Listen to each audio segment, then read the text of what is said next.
এটা একটা হচ্ছে বিসিএস এর প্রশ্ন। তো আমরা এই ধরনের প্রশ্ন দেখলে মনে করি যে এটা অনেক কঠিন, কিন্তু আসলে এটা কঠিন না। এটা চাইলে আপনারা 2 সেকেন্ড 5 সেকেন্ড এর মধ্যে করে ফেলতে পারবেন।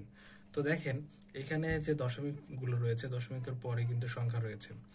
তো আপনারা এই দশমিক যে আছে এটা কল্পনাও করবেন না, মানে মনে করবেন যে দশমিক নাই। আপনি জাস্ট এই যে সংখ্যাগুলো আছে না, এই সংখ্যাগুলো গুণ করে দিন।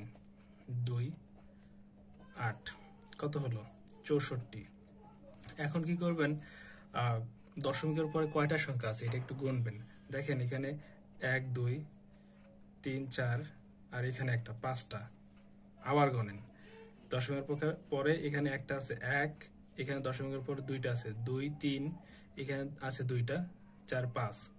তাহলে এখানে 64 আপনি দিয়ে ফেলেছেন, অর্থাৎ 64 আপনার এসেছে মান।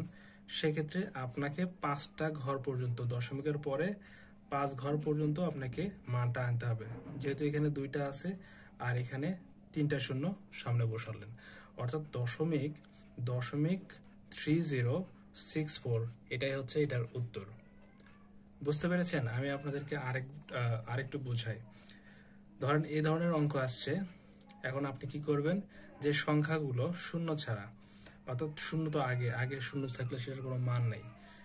এই যে মান ছাড়া আপনার যে সংখ্যাগুলো, মূল সংখ্যাগুলো আছে, যেমন 4, এখানে 2, এখানে হচ্ছে আপনার 8, এটা আগে গুণ করবেন। আমি এখানে গুণ করেছি।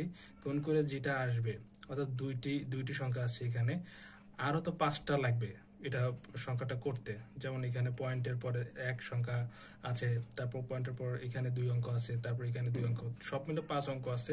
এখন আপনাকে পয়েন্টের পরে 5 ঘর পর্যন্ত আপনাকে সংখ্যা মেলাতে হবে। যেমন এখানে 6, 4 আমাদের উত্তর এসেছিল, বা এখানে গুণ করার পর এসেছিল। সেখান থেকে আরও 3টা শূন্য আমরা মিলিয়ে মোট 5টা করলাম, অর্থাৎ দশমিকের পরে মোট 5 ঘর পর্যন্ত আমাদের উত্তরটা আসবে।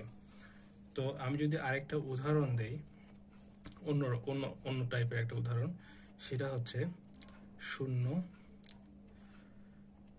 গুণ 0, 2, ধরেন আরেকটা দিলাম 0, 0, 5। এখন এটা কিভাবে হবে? আপনাকে দশমিকের পরে যে সংখ্যা, মূল সংখ্যাগুলো আছে, মূল অঙ্কগুলো আছে, সেটা নিতে হবে। যেমন এখানে আছে 10, আপনাকে 10, তারপর এই পাশে আছে 2, সেটা নিলেন। এই পাশে আছে হচ্ছে শূন্যটাকে বাদ দিতে হবে, এই পাশে আছে 5, এটা নিতে হবে। তাহলে এখন এটা গুণ করেন। 5 দুগুণে 10 এবং 10 10 100, 100 হলো। এখন আপনাকে গুনতে হবে যে দশমিকের পরে কয় ঘর পর্যন্ত সংখ্যা ছিল। 1, 2, 3, 4, 5, এখানে আছে 3টা। তাহলে আরও 2টা মিলে আপনাকে তারপরে দশমিক বসাতে হবে, অর্থাৎ 5 ঘর পর্যন্ত আগে আপনাকে আনতে হবে। যদি দেখেন যে 3 ঘর হয়েছে, 100 হয়েছে, এবং এর আগে তো আরও 2টা ঘর ফাঁকা আছে 5 ঘর পূর্ণ হতে, তখন সেই সময় 2টা শূন্য আপনাকে বসায় দিয়ে তার আগে দশমিকটা দিতে হবে। তো এইরকম করে এই অঙ্কটা হয়। আপনারা বাসায় বসে প্র্যাকটিস করবেন, খুবই সহজ। বুঝতে পেরেছেন? এখানে কিন্তু আপনার কোনো কঠিনের কোনো বিষয় নাই। এখানে খুব সহজভাবে আপনারা করতে পারেন। আপনারা নিজেরা ট্রাই করেন। আসলে নিজেরা চর্চা করলে এই অঙ্কগুলো আরো বেশি সহজ হবে।